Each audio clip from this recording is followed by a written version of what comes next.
playing Minecraft alone can get a little boring, so today I'll show how you can set up your own Minecraft server and play together with your friends. There will be totally free options, but also high quality options that are paid. First, let's take a look at Minecraft's own solution for this, which is the Realms, located right here in the menu. Minecraft Realms is a subscription service for your own personal server from Mojang. The cost of it can vary depending on which platform you want to play on, but as you can see here, for Java it is $8 per month. Once you have bought the subscription, the hard part is done. Now open your Minecraft tab again and just press on the Minecraft Realm button in the menu. Here you can create your own realm or join with your friends who have invited you. We can also configure a couple of things. For each subscription you have 3 slots for different worlds and also 1 slot for mini games. You can also change quite a few things in your world settings, but I am not gonna go through all of them. This is perfect for younger players since it is safe and easy. But there are also some drawbacks. The view distance is capped at 12 chunks. Realms cannot be used in older versions of the game, which means you are forced to play the newest version.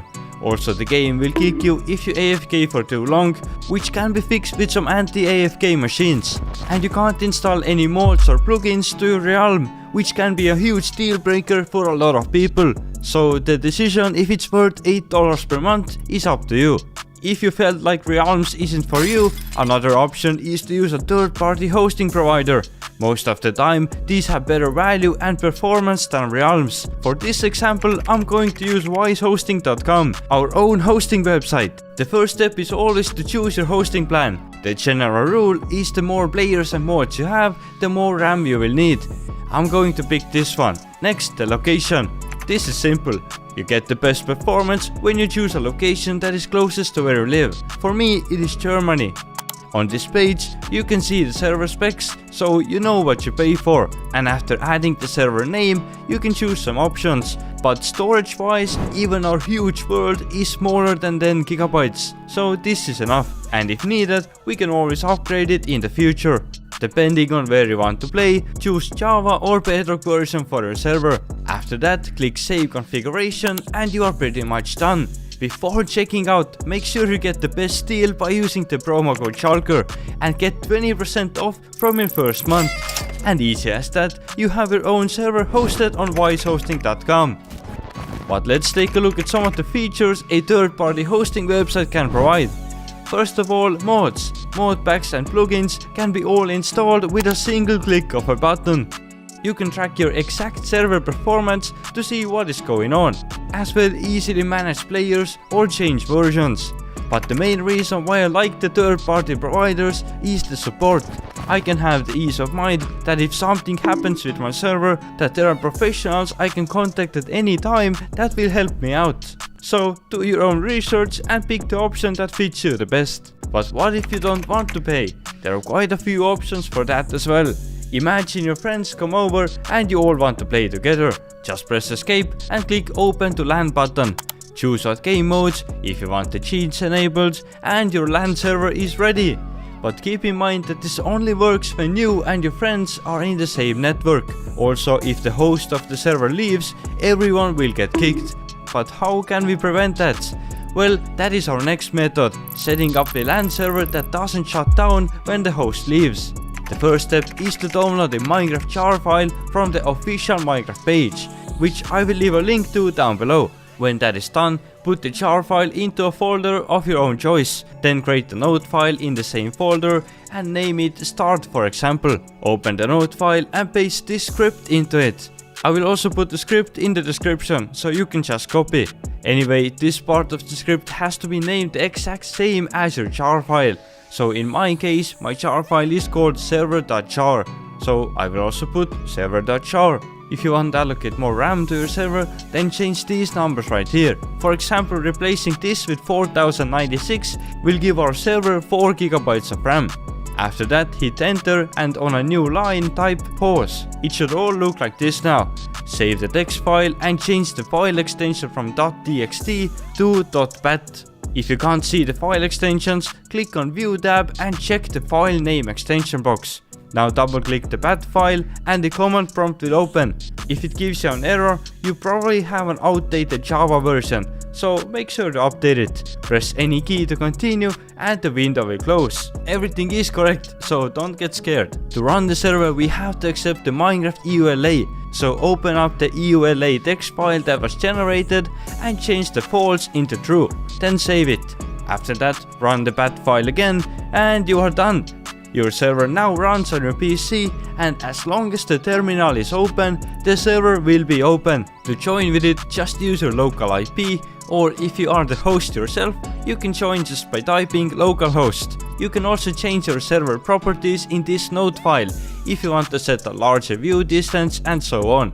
But all of this is still only working in LAN.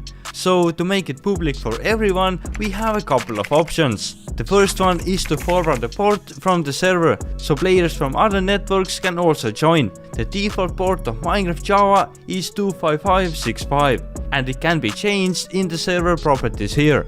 The easiest way to forward the port is to go to portforward.com. The website has everything you need to know, just choose your router from the list and they have a tutorial you can follow. Sometimes you might not be able to forward the port yourself, so you might need to call your internet provider and be like, hey, can you help open the port 25565? Though I would only recommend messing with port forwarding if you know what you're doing. Opening ports can cause security risks, and even if you manage to do it, you still might run into a firewall issue, which you then need to change to allow this port being forwarded. But well, what is the other option then? An easier alternative is to port forward using ngrok, for example. That is basically a middleman between the local host and another player trying to join. With this, people all around the world can join your LAN server. Sounds complicated, but it really isn't. Just go to ngrok.com and make an account. Next, download ngrok and extract the zip file. Then just go back to ngrok.com and copy this command here. Open the ngrok.exe file and the terminal will pop up. Then just paste the command you copied and press enter. You can see that your out token is now saved. Next, type in ngrok tcp /region and here goes your region abbreviation. I'm in Europe, so in my case it is EU. And at the end, type in the port that your Minecraft server is running on. You can check the port from the server configuration file, or when you just open the LAN world in the game, the port will be shown in the chat.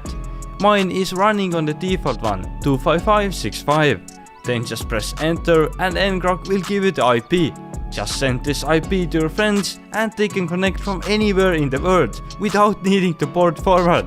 I would also recommend using a whitelist on your server when using any of the hosting solutions. This way random people can't just connect to your server and mess something up. But if messing around with commands isn't for you, another option you can use is the Essential mode. Just go to essential.gg and download the right version for you. Put the jar file into the mods folder and you are done, easy as that. Now when booting up your game, you can see that there are quite a few things we can do with this mod. But the feature we want to focus on is hosting your own world. So click on the host world button and choose which map you want to host. After that, choose your basic world settings like game mode and difficulty. Next, we can invite friends. Keep in mind that hosting a world this way will show your IP to others, so only invite people who you can trust. If you don't have any listed here, don't worry, you can also invite them later on. Finally, just press the host world button and your world is hosted. Keep in mind that in order for your friends to be able to join, they also must have the Essential mode installed. It is worth noting that mod or plugin support is a lot more difficult when hosting a server this way. Other than that, it is a pretty cool mod if you just want to play with a couple of friends. Another option we can use to host a server is Aternos. It is a free service that will host a Minecraft server for you and your friends. Go to aternos.org, then sign up and log in. After that, press play right here and then create a server. Choose the name and the description you like and click create. You are basically done. To start the server, just press the start button and your server will boot up. You probably have to wait in the queue before your server will start, and the performance might not be the best, but that is not surprising considering it is a completely free service. Once the server has loaded, copy the IP and you can join with the server. Easy as that. Also, one of the big downsides is that the word upload limit is 1 GB. Our word, for example, is 7 GB. So if you have a decent sized world, this option isn't probably for you. I also want to mention another method, using Oracle Cloud to host a Minecraft server. This process is a bit longer, so I won't go into details. Instead, I'm going to link this official tutorial from Oracle's blog down in the description. I haven't tried this method out myself, but on paper it sounds pretty good. 24GB of RAM and 4 CPU cores. And it seems like a pretty reliable method for hosting a powerful server for completely free.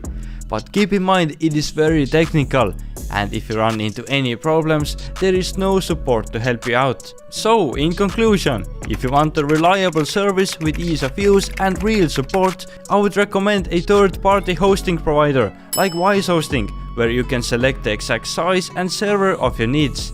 Or if you are okay with getting your hands dirty and are familiar with some technical stuff, then the best value is definitely Oracle Cloud, because it is completely free. I hope you learned something new about hosting, and see ya in the next video. Bye!